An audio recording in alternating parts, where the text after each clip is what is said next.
3 mois où ça tirait partout, il y avait des tractations, finalement, l'État guinéen est parvenu à un accord avec les syndicats, mais aussi avec le patronat concernant les salaires. Oui. Finalement, on a un accord. Oui, effectivement. Donc, c'est dans la nuit du mardi au mercredi, tard dans la nuit au MATD, dans les bandes de 2 h du matin, que cet accord a été signé.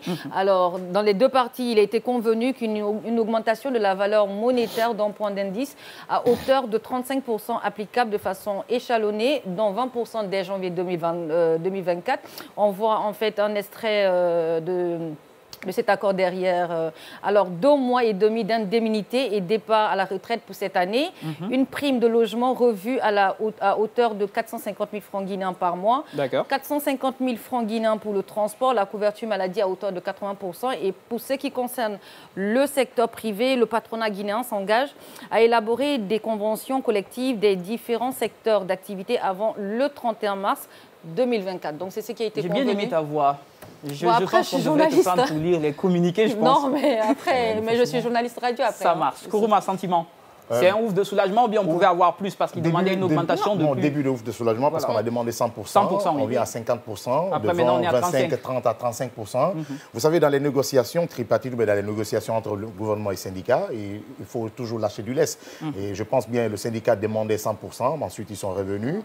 Et de 50%, ils reviennent à 35%. Je crois bien chacun a su gérer quand même son côté. Sauf qu'après, hier, il y a eu quand même des brouilles au sein même de la bourse du travail. Et les syndicats, les différents secrétaires généraux se sont retrouvés à huis clos. Et pendant que 6 heures de négociation. Oui, 6 heures de négociation. Mais la dernière fois, c'était jusqu'à tard dans la nuit. Ils sont restés. Mais sauf la restitution, ils se sont retrouvés à huis clos qui n'a pas plu à la base qui était convoquée pour la restitution. Ces différents secrétaires généraux se sont retrouvés à huis clos et la base s'est dit, qu'est-ce que vous allez vous dire? Sachant bien sûr que ces syndicats sont parfois corrompus.